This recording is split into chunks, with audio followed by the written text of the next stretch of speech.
Olá, ouvintes e leitores, sejam bem-vindos ao Diário de Leitura, o programa do Ictus Podcast, onde a gente comenta capítulo a capítulo a leitura de livros maravilhosos. Todos os áudios apresentados aqui no Diário de Leitura foram originalmente postados no nosso canal de leitura coletiva lá no Telegram. Por lá a gente segue um cronograma de leitura para que todo mundo do canal leia com a gente e converse diariamente sobre os trechos lidos. Agora, se você não conhece o canal, perdeu a leitura de algum livro que queria ter lido com a gente, ou até começou, mas acabou se atrasando, é justamente para isso que existe o programa Diário de Leitura. Se você quiser acompanhar a leitura que a gente está fazendo agora, inscreva-se no canal de leitura coletiva do Clube Ictus no Telegram. Basta você acessar o link t.me/Clube Ictus. É claro que você tem que ter o aplicativo Telegram instalado também. A participação é gratuita, pode ficar tranquilo. Sem mais delongas, fique agora com os comentários de mais um trecho do livro O Evangelho Maltrapilho, de Brennan Manning.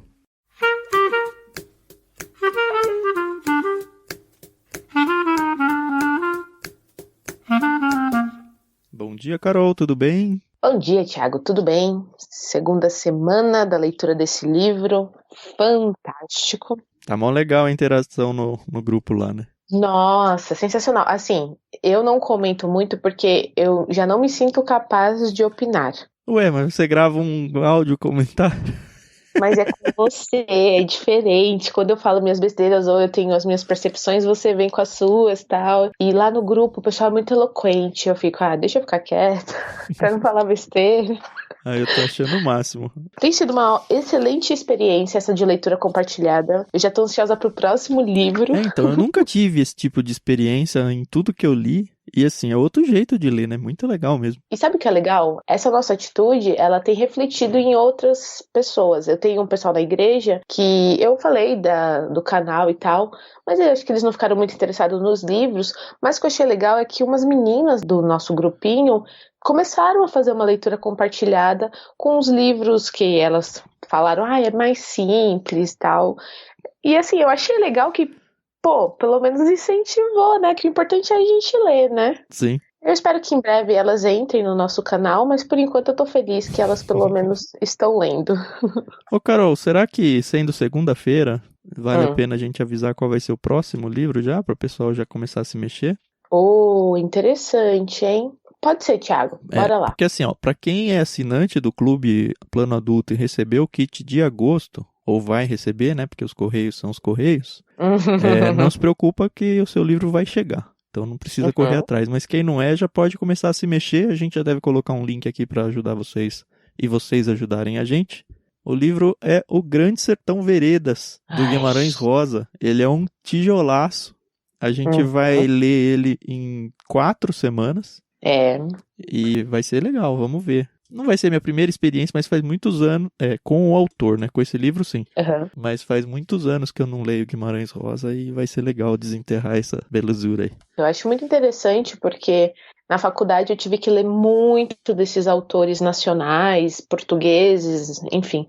E tem sido muito legal revisitar tanto essa escola literária que eles participam, né? Enfim.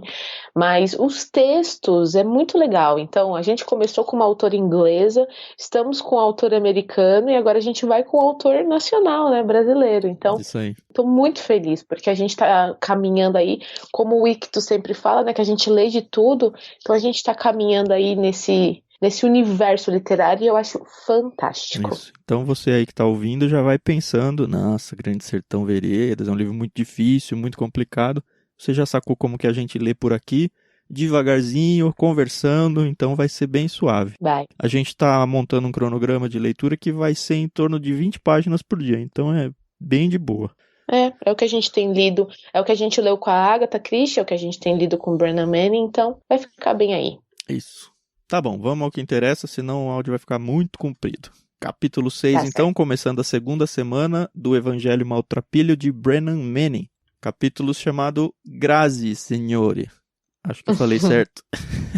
Bom, eu achei esse capítulo muito, muito legal. A gente tem acompanhado aí os pensamentos do Brennan. O capítulo de sexta-feira foi um bálsamo, como você falou, né? Ele foi mais leve, né? E esse também é mais leve, eu senti um capítulo mais suave mesmo. Exato, é um capítulo para você parar e falar, Realmente, muito obrigada, Senhor. Muito obrigada por tudo que o Senhor tem nos dado, nos proporcionado. E a gente tem que ser muito grato mesmo. Sim. O capítulo basicamente é recheado de histórias, né? Acho que talvez o que tem mais histórias até agora. Ele Uhum. começa com uma história que eu achei super bonitinha, assim, de amor.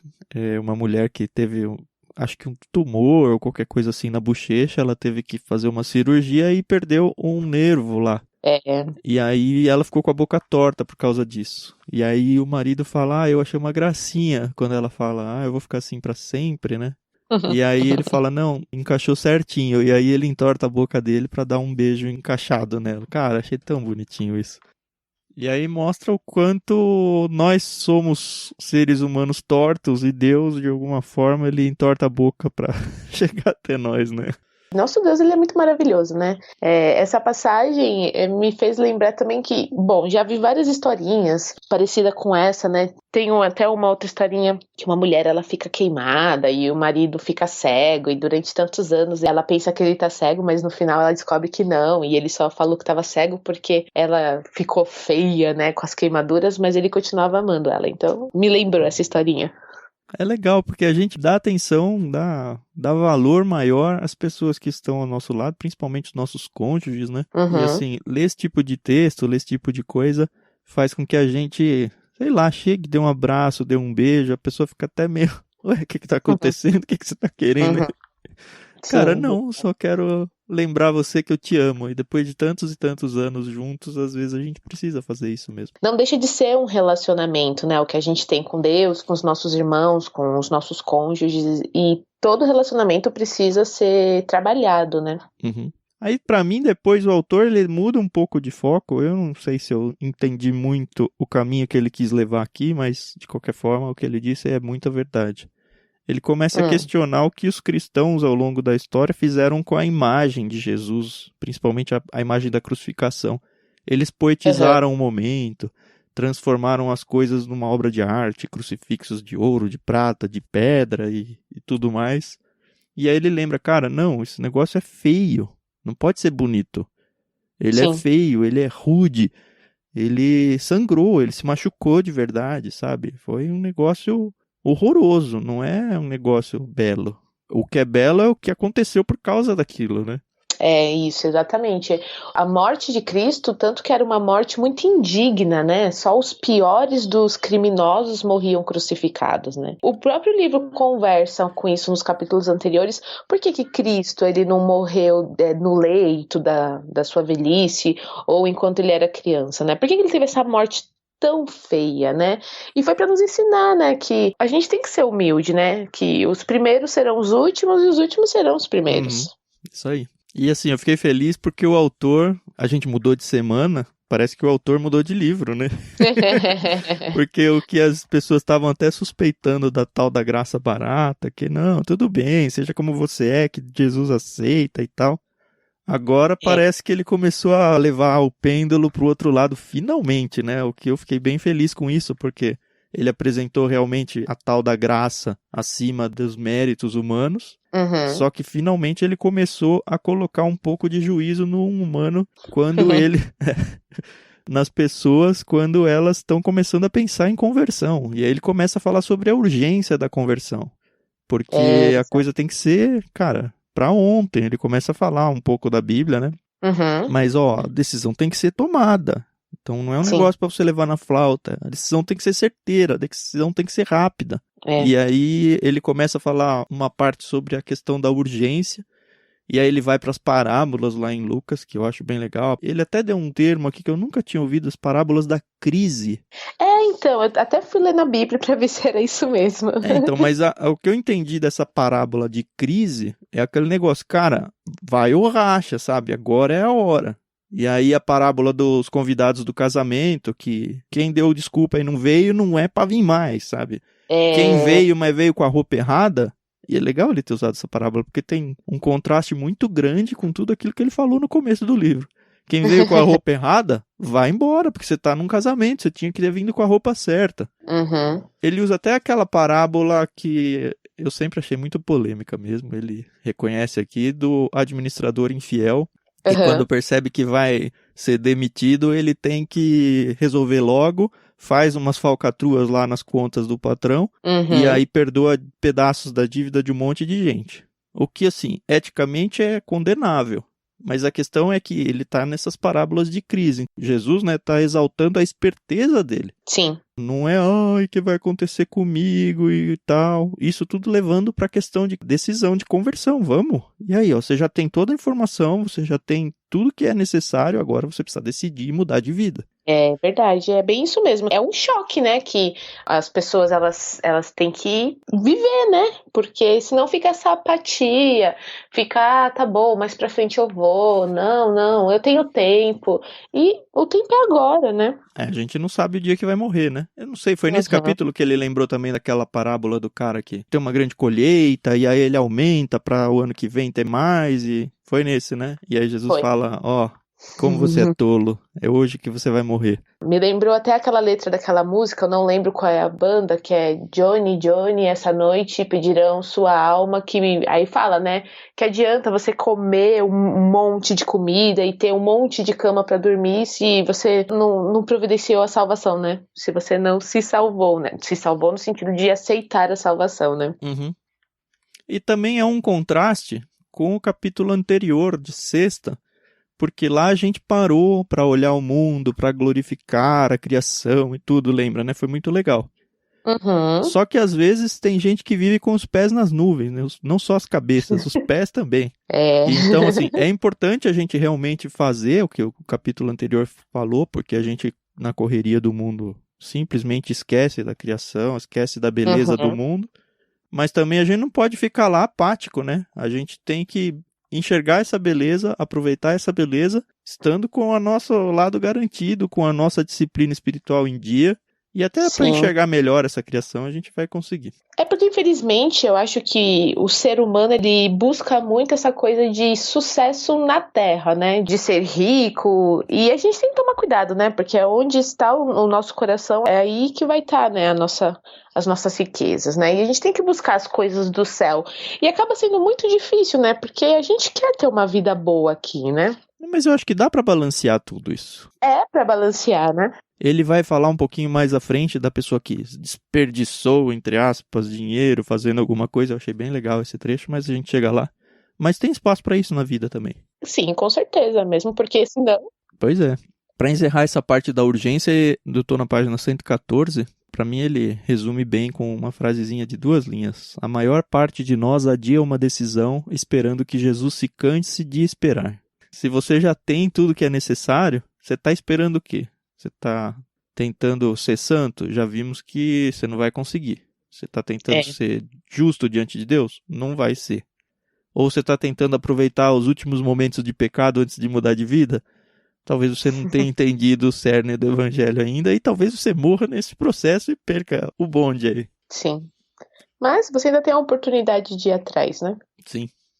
Ele fala um pouquinho sobre oração depois, que eu achei bem interessante. Principalmente a gente que faz aquela oração de refeição protocolar, aquela oração de pôr as crianças para dormir protocolar, e a gente termina e fala, nem sei o que eu falei aqui, porque a nossa cabeça está em outro lugar. Da importância da gente realmente parar a vida, concentrar apenas em Cristo. E uma coisa importante que eu já percebi que eu e você fazemos, seria legal saber como é a disciplina do pessoal aí do grupo também, se vocês quiserem abrir a vida de vocês. Tanto eu quanto a Carol, e não é combinado isso, a gente tem o costume de acordar bem cedo, fazer a nossa devocional antes de começar de verdade o dia, né? É um momento de leitura bíblica, pelo menos o meu, né? É um momento de leitura bíblica, é um momento de oração. Hoje mesmo eu fui pra sacada para orar, porque eu gosto de orar quando eu tô sozinho, assim, olhando pra natureza, né? Eu olho o céu, olho a mata, esse tipo de coisa, e pra mim é uma conexão que não tem preço, assim. Muito mais do que simplesmente fechar os olhos. Consigo contemplar Deus dessa forma. E assim, pelo menos na minha experiência pessoal, é algo muito importante. Às vezes eu acordo atrasado porque tô com sono, vou dando o snooze lá no despertador, acordo e já tenho que vir correr, por exemplo, para gravar esse negócio. E aí falta, assim, porque depois começa todo mundo a acordar, a casa já fica barulhenta e as atividades começam a cair na cabeça. Às vezes eu vou olhar para minha Bíblia no fim do dia, assim, eu vou porque eu tenho a disciplina de fazer todo dia, mas não é a mesma coisa. Eu não tinha o hábito de fazer pela manhã. Eu tinha mais o hábito depois do almoço e tal. Mas é bem isso que o Tan falou. Às vezes surge uma coisa aqui, outra ali. E fazendo um devocional, uma vez, no próprio devocional, falava: acorda 1 hora mais cedo e começa o seu dia com o Senhor. E eu falei: caramba, tá, se eu vou dormir 1 hora mais tarde, por que eu não posso acordar 1 hora mais cedo, né? E tem sido, assim, uma experiência muito boa mesmo. Óbvio que depois a gente tem que fazer a nossa devocional em família, né, o culto doméstico, mas é muito importante a gente ter o nosso tempo individual com Deus, né? Então, realmente é uma boa experiência fazer isso pela manhã. Se você não faz, tenta fazer. É bem legal. Óbvio que a gente não tá aqui tentando enfiar uma regra na goela de Claro vocês, que né? não. Cada um tem o seu melhor tempo. Cada um tem o seu perfil. Eu, de noite, por exemplo, para ler, não presto, porque eu não concentro. Melhor horário para minha mente sempre foi de manhã. Mas cada um é cada um. O importante é você conseguir se isolar, vamos dizer assim, vai. Sim. Você ficar realmente, olha, agora é separado, sou eu e Deus, e ninguém vai me incomodar, e eu não vou pensar no celular, ou na atividade do trabalho, ou que tem uma louça para lavar, nada. Exato. Mas tá bom, voltando aqui ao nosso querido Bernard Manning. Então ele fala muito sobre a oração, né? E é muito importante você conversar com Deus, né? É a forma como Deus vai saber, né? Da tua vida. Ele sabe, mas ele quer que você conte pra ele, né? Sim. E aí eu achei legal que ele fala muito sobre culpa, né? Que a gente se sente muito culpado como cristão quando a gente falha, né? Na real, ele tá tratando sobre confiança. No meio da 115, ele fala: em segundo lugar, nossa resposta ao amor de Jesus exige confiança. O primeiro lugar, que foi o que a gente já falou um pouco, foi o tal da decisão pessoal, da urgência. E aí essa confiança vai pra culpa. E aí o que acontece? Quando você se torna um cristão, você toma a decisão de aceitar Jesus como seu único e suficiente Salvador, isso não quer dizer, e a gente já viu isso nos capítulos anteriores, que você vai se tornar perfeito no sentido de que você nunca mais vai falhar, né? E o que acontece é que quando a gente falha, a gente se sente culpado, né? É que nem a maternidade, né? Eu tô sempre me sentindo culpada por nunca passar tempo suficiente com o meu filho. Ou quando eu passo tempo suficiente com ele, eu acabo negligenciando outras coisas. E a gente tem que tomar cuidado, né? Porque a culpa, ela vai nos comendo, né, por dentro. Ela vai, sei lá, deixando a gente mal. E não é pra acontecer isso, né? E ele ainda fala sobre a culpa saudável, né? Que você saber, olha, tudo foi perdoado, né? O meu erro, ele foi redimido. Então, eu só tenho que realmente me esforçar para não errar de novo, né? Ou, pelo menos, tentar não errar. Eu enxergo essa parte da confiança / culpa aí com 2 grandes grupos de pessoas. O primeiro é esse que você falou mesmo, que é um cristão tentando viver o seu melhor, vamos dizer assim. E, num outro sentido, é uma pessoa que é toda arrebentada, voltando para a questão do maltrapilho, e que não se enxerga como uma pessoa digna diante de Deus, e então Deus nem vai me aceitar. Eu já conheci algumas pessoas com esse tipo de discurso, e realmente é triste, porque a pessoa está pensando errado, né? Para eles, o Brennan escreve no fim da 115, para aqueles de nós cuja vida é um sério desapontamento para Deus, requer uma enorme dose de confiança e uma arrojada e obstinada resolução aceitar que o amor de Deus não conhece qualquer sombra de alteração ou de mudança. Isso fazendo eco a muito do que ele escreveu já no livro. Então é assim, se você está arrebentado, lembra, é pela graça, lembra, o amor de Deus não altera. Ele é monótono, lembra num capítulo? Deus é monótono, ele é o mesmo. Então não é porque você não é santo, entre aspas aí, e o outro é que o outro vai conseguir e você não. E se você tá do lado que tá se sentindo santo, é isso tudo que a Carol falou. E assim, uma coisa que mais pra frente ele até fala é sobre essa questão do perdão, né? É você confiar em Deus, de que quando você pede perdão, Deus vai te perdoar, né? Ele não é falho como nós somos, né? E ele ainda usa uma ilustração aqui de uma moça, uma mulher, que diz que via Cristo, né? E aí um padre fica: como assim ela vê a Cristo? Eu vou tirar essa história limpo, né? E ele vai até ela e fala... essa parte. Muito boa. Ele fala: você vê Cristo? Ela: sim, vejo. De uma forma super humilde, né? Ele fala: então tá bom. Então da próxima vez que Cristo aparecer pra você, você pergunta pra ele o que eu falei na minha última confissão. E aí desenrola a história, né, tal. E quando Cristo aparece para a moça, para a mulher, e ela manda chamar o padre fala: e aí, ele apareceu? Sim, ele apareceu. E o que ele disse que eu disse na minha confissão? O que eu confessei para ele? Aí ela: ele disse que não lembra. Essas são as exatas palavras dele. Eu não me lembro.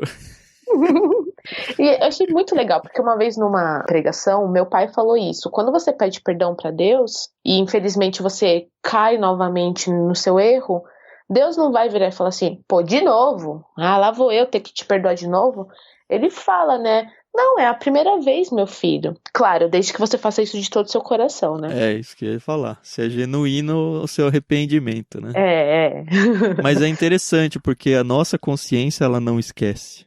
E é Uhum. difícil lidar com isso, porque a gente tem biblicamente que, olha, assim como o Oriente é longe do Ocidente, assim eu afastei os pecados de mim, né? Uhum. Mas a gente não esquece e a gente se sente muito miserável quando fica caindo 1000 vezes no mesmo pecado, né? E aí a gente tem que tomar cuidado com essa culpa. No próprio livro, ele usa aqui as palavras de um arcebispo, Joey Heya, que diz assim: um cristão triste é um cristão falsificado.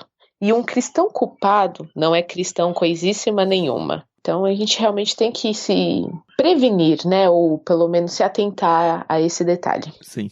A gente pulou um pouquinho, última coisinha assim, só na página anterior que eu não queria perder. Ele Uhum. fala um pouco sobre a dificuldade que é seguir a Cristo. Ele tá falando, ó, você tem que ter uma urgência aí, você tem que tomar uma decisão, você tem que ter uma confiança. Uhum. Entre cristãos isso é meio que chover no molhado, né? Mas é sempre bom lembrar. Seguir a Cristo não é um passe livre para que nada de mal vai acontecer à sua vida. Uhum. Ele fala sobre a dificuldade e os problemas que vão aparecer, você pode ser perseguido, você pode perder sua família, porque as pessoas não entendem isso e tal, e tal, e tal. E ele É. termina com uma citação que eu achei sensacional, da tal da Teresa Ávila. Ela diz assim, Senhor, se esse é o modo como o Senhor trata os seus amigos, não me admira que tenha tão poucos. É. Mas é assim, trata como, né? Trata em amor, na sinceridade, né? Não fala que um amigo de verdade, ele te fala a verdade, ele Ah, te... não, mas é a questão de sofrer, né? Que você vai, assim, pra quem segue a Cristo, vai sofrer, cara. É isso que é ser amigo de Cristo, é estar disposto a sofrer. Cara, é mais do que isso. É estar disposto a ir pra cruz com Cristo, que é a morte, a humilhação, é você ser torturado, sabe? É isso. Uhum, É fisicamente e psicologicamente. Pra quem tá num contexto de cristão, em países de perseguição, pra quem tá em contexto de uhum. cristão, dentro de uma família de outra religião, sabe muito bem do que eu tô falando. Sim, verdade, concordo. E assim, é engraçado que, ou engraçado ou triste, não sei, aí depende da sua interpretação, que os discípulos, eles então só se tornaram amigos de Cristo depois, né, que Cristo voltou aos céus, né? Foi quando eles começaram a ser perseguidos e mortos e... Praticamente todos eles foram assassinados, né? Sim. Crucificados, enforcados, cortados e tal. Ai, é. Beleza, voltamos lá pra frente. Ele vai falar um pouquinho sobre a importância da gente abrir mão das coisas da vida para que Deus cuide. Tem um provérbio que eu acho muito legal. A sorte é lançada no regaço, né? A sorte é lançada, Uhum. mas o resultado sempre vem de Deus. Óbvio que a gente vai se qualificar, tentar fazer o nosso melhor. A gente não pode simplesmente sentar numa cadeira e falar, Deus, faça a sua vontade na minha vida e ficar esperando que algo milagroso aconteça. Agora, os resultados não vai depender de você, vai depender do plano de Deus. E a gente tem que estar confortável tanto para o sucesso quanto para o fracasso nisso. É ter confiança, né? Confiança de que algo melhor está por vir, né? Ele até usa aqui uma ilustração de uma casa que pega fogo e um dos filhos acaba se assustando, se solta da mãe e vai para o andar de cima. E o pai dele fala, né? Pula, que o papai vai te pegar. E ele fala, mas eu não tô te vendo, pai. Aí ele, mas o papai tá te vendo. Pode pular, eu pego você. É uma ilustração tão simples, mas tão maravilhosa, né? E você é ser grato, né? Porque você sabe que você tá nos braços de Deus, né? Que você tá na sua bondosa mão e que por mais que você passe por desafios, sofrimento, dor, perdas, mas Deus tá com você, né? Uhum. Então, isso é muito... É importante a gente não se esquecer disso nunca. E ele encerra o capítulo com aquela questão que eu falei um pouco antes sobre ter situações na vida em que a gente é impulsivo, é espontâneo, é generoso. Onde a gente, de repente, eu vou fazer uma viagem com a família que vai ser super cara.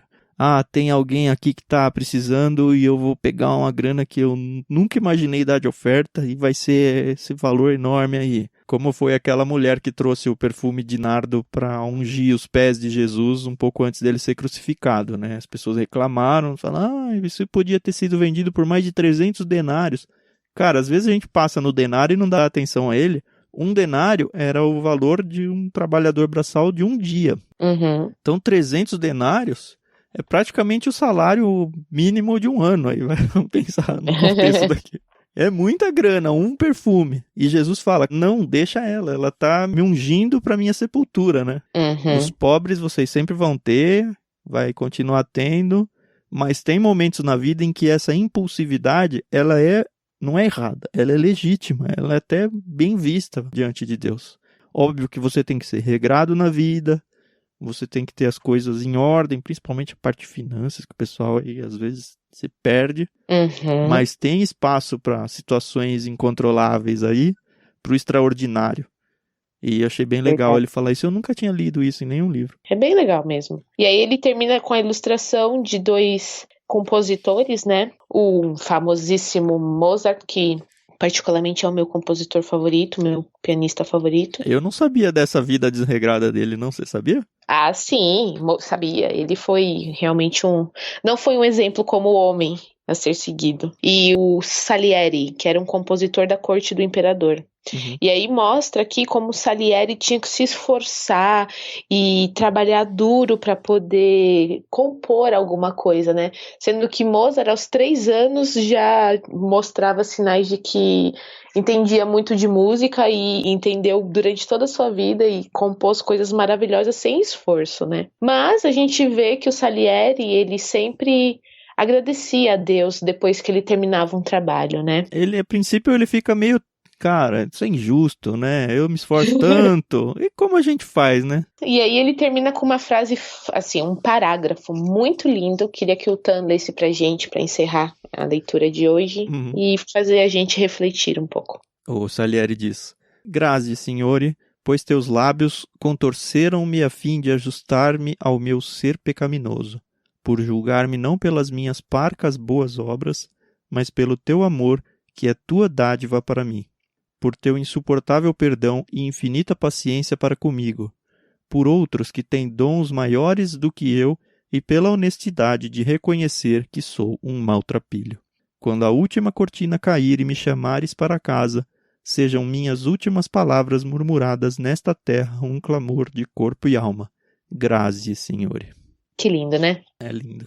É. Lendo esse finalzinho, eu lembrei muito da entrevista que a gente fez com o Peixe Grande, o Randy Cook, e ele fala do pai dele no leito de morte, que ele olhou para a esposa e falou, quem me dera ter tempo para ler 1 Samuel. Isso me marcou de um jeito muito forte. Foi.